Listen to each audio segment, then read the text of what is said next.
आज मैं आपको पार्ट 11 पढ़ाऊँगी, मिलावट। अमृतसर में अली मोहम्मद की मनिहारी की दुकान थी। छोटी सी मगर उसमें हर चीज़ मौजूद थी। उसमें कुछ इस करीने से सामान रखा था कि ठुसा ठुसा दिखाई नहीं देता था।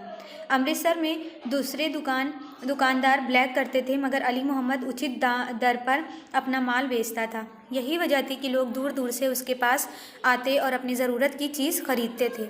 वह मजहबी किस्म का आदमी था। ज़्यादा मुनाफा लेना उसके लिए गुनाह समान था। अकेली जान थी, उसके लिए जायज़ मुनाफा ही काफ़ी था। सारा दिन दुकान पर बैठता, ग्राहकों की भीड़ लगी रहती। उसको कभी कभी बहुत अफसोस होता जब वह किसी ग्राहक को सनलाइट साबुन की एक टिकिया न दे सकता था, कैलिफोर्नियन तेल की बोतल, क्योंकि ये चीज़ें उसे सीमित मात्रा में मिलती थी। ब्लैक न करने के बावजूद वह खुशहाल था। उसने 2000 रुपये पहले से अलग रखे हुए थे। जवान था। एक दिन दुकान पर बैठे बैठे उसने सोचा कि अब शादी कर लेनी चाहिए। उसके वालिदैन काफ़ी समय हुआ अल्लाह को प्यारे हो गए थे। उसकी ना कोई बहन थी और ना कोई भाई। वह बिल्कुल अकेला था। शुरू में जब वह 10 वर्ष का था उसने अखबार बेचने शुरू किए। उसके बाद खोमचा लगाया, कुल्फियाँ बेचीं। जब उसके पास 1000 रुपये जमा हो गए तो उसने एक छोटी सी दुकान किराए पर ले ली और मनिहारी का सामान खरीद कर बैठ गया।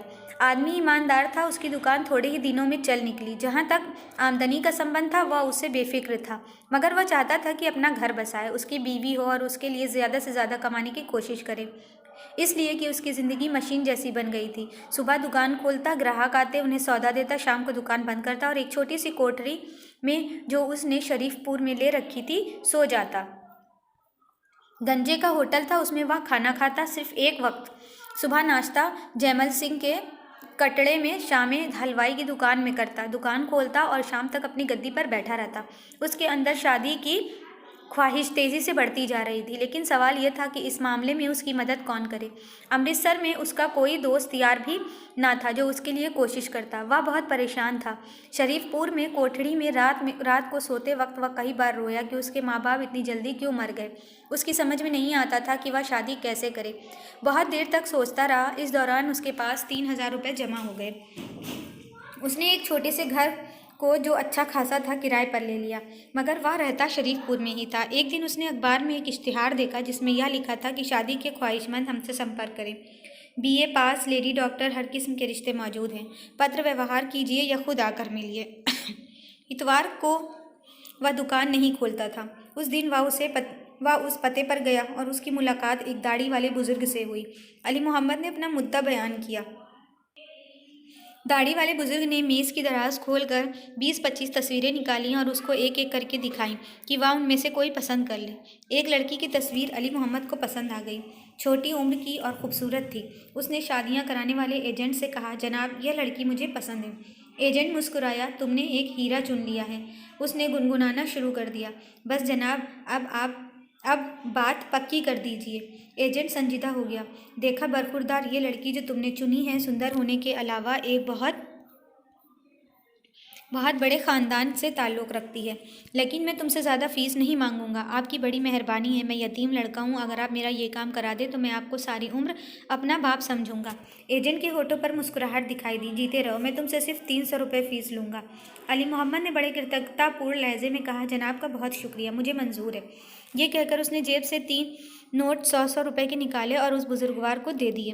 तारीख मुकर्रर हो गई। निकाह हुआ, रुखसती भी हुई। अली मोहम्मद ने वह छोटा सा मकान जो किराए पर ले रखा था अब खूब सजाया था। वह उसमें बड़े चाव से अपनी दुल्हन लेकर आया, मगर जब उसने दुल्हन का घूंघट कांपते हाथों से उठाया तो उसको गश सा आ गया। गश का मतलब होता है बेहोशी। निहायत बदशक्ल औरत थी।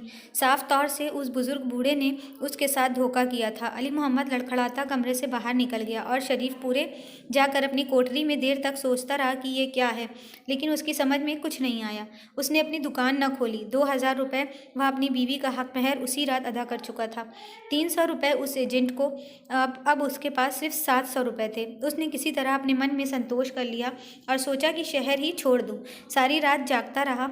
आखिर उसने फैसला कर ही लिया। सुबह 10 बजे उसने अपनी दुकान एक शख्स को 5000 रुपये लेकर औने पौने दामों में बेच दी और टिकट करवा कर लाहौर चला गया।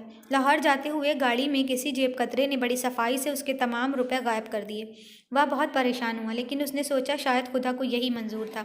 लाहौर पहुंचा तो उसकी दूसरी जेब में जो कतरी नहीं गई थी सिर्फ 10 रुपये और 11 आने थे।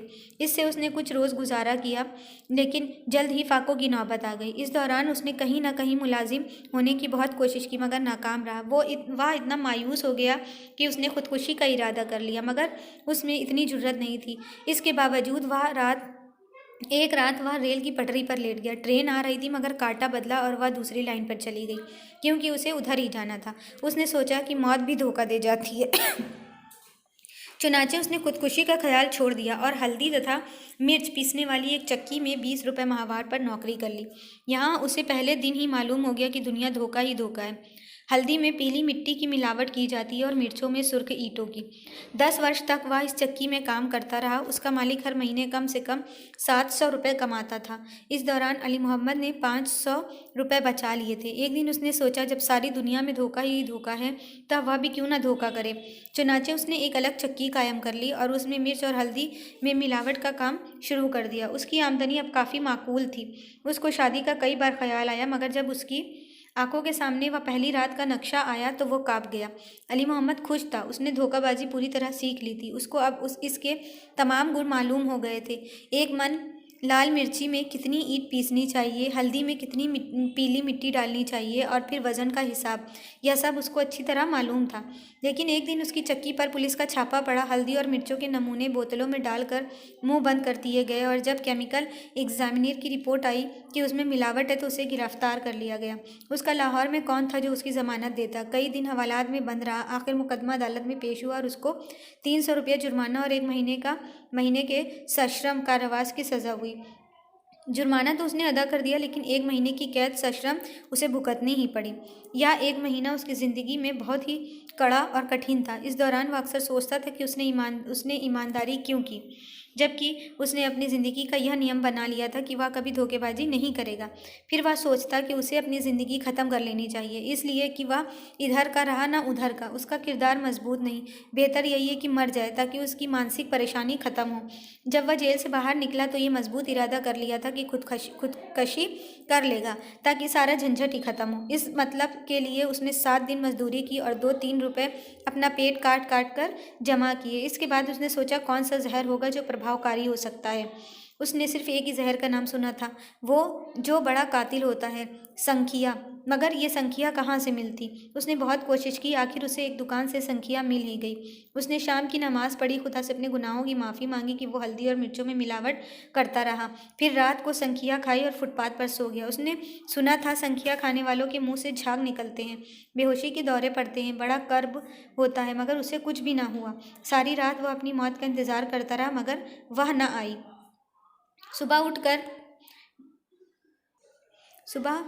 उठकर वह उस दुकानदार के पास गया जिससे संखिया खरीदी थी और उससे पूछा, भाई साहब, आपने मुझे कैसी संखिया दी है कि मैं अभी तक नहीं मरा। दुकानदार ने आह भरकर बड़े अफसोसजनक लहजे में कहा, क्या कहूँ मेरे भाई, आजकल हर चीज़ नकली होती है या उसमें मिलावट होती है।